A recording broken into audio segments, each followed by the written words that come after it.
freedom of speech and free expression is the essential for artists or for human being. But most people doesn't really recognize that or doesn't know how to use it. But for me, it's easy. I started during the Cultural Revolution. That's 1967. So that time is my first printing experience. So exciting because you are actually duplicate exactly the same thing. You have a sheets of waxed paper. You use kind of iron point to write the words, so everybody know how to do it. And after you waited drawing the next day, you go to demonstration, you throw it in the air. It's just like in the revolutionary movies. But it's all propaganda, but very beautiful because every word you have to write by yourself. And I'm so curious, and I don't care about what they're writing. I'm curious how this being made. It's man-made, it's handmade. It's just handmade through different process. Anything a regular being cannot really just easily do it, is people consider it's valuable. Even today, you have a studio like this, you have people working on different procedures and layers that come out. It's really, truly amazing. The piece of free speech is really come from an idea of paper cutting. And my father in the 1940s is probably the first modern man, a poet, recognized the beauty of paper cutting. Because you need a scissor, then you just get a colored paper. And those housewives' hands, they know how to make a beautiful thing to put on the window. All my work combined with my early memory about book making and image making. It's image making, so it's paper cutting, it's also image making. And then relate to my today's reflections on art, culture, politics, social practice,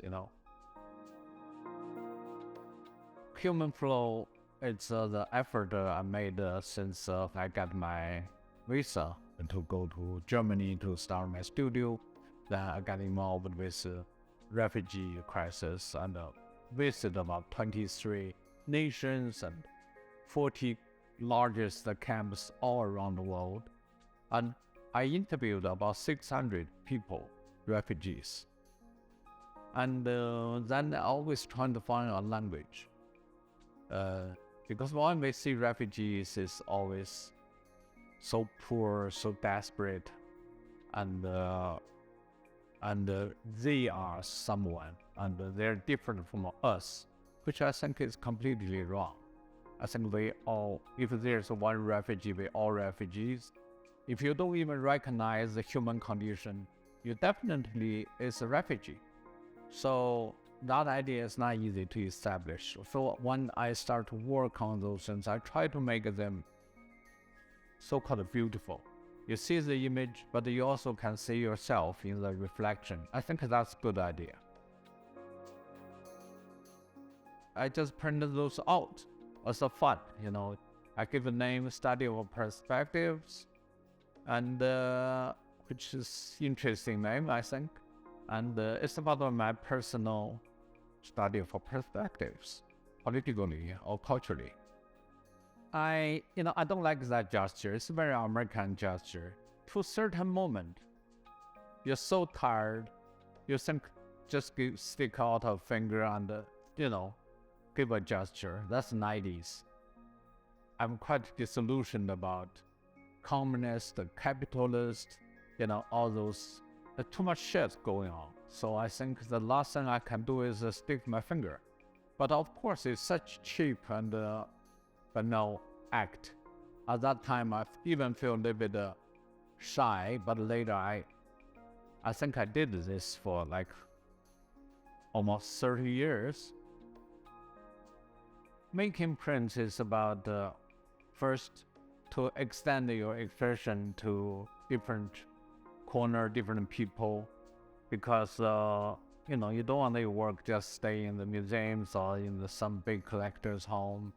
You want the ordinary people can appreciate or have connections, not to me, but to the works I'm doing, share some kind of same kind of attitude or even principles. That is very pleasant to know there's a people who share the idea.